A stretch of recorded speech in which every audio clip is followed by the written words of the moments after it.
السلام علیکم اکای حاجی مرزا. در کدام حالت جین در داخل آدمیزاد داخل می شود؟ این ما با یک بار دیگر هم گفته بودیم که جین در داخل انسان زمان می درآید، گفتیم یا در حالت ترس باشد، یعنی انسان وقتی که یک سخت می ترسد همون حالت در جین ها یعنی خودشان در داخل انسان جا کرده می توانند. یعنی وقتی که اگر جین در داخل انسان که در آمد حتمی این انسان بیمار می کند.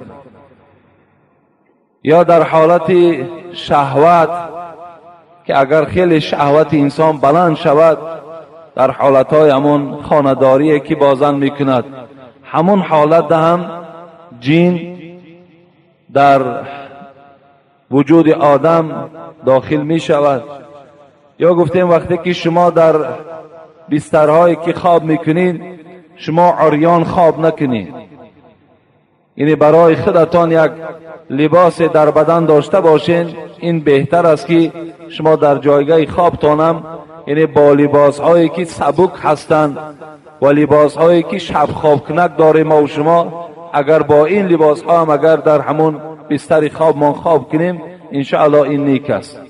و پیش از خواب حتمی برای هر کدام ما و شما وظیفه این است که آیت الکرسی، سوره های قل اعوذ برب الفلق، قل اعوذ برب الناس، قل هو الله اگر خوانیم و در دست هامان بدمیم و در تمام بدنمان اگر مالیم، انشاءالله دیگر جین نزدیک ما و شما آمده نمی تواند.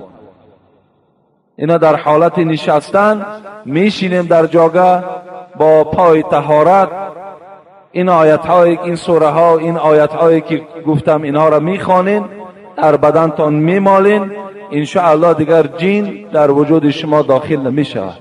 یا جین در حالت گناه هم در آدم داخل می شود. میگه صاحب کتاب اگر وقتی آدم مرتکب یک گناه می شود، چی در حالت زنا باشد، چی در حالت عرق نوشی باشد، چی در حالتهایی که اگر نمازخوان باشد و نماز قصداً ترک کند، یعنی حالتهای گناه ده هم جین می تواند که در وجود انسان داخل شود.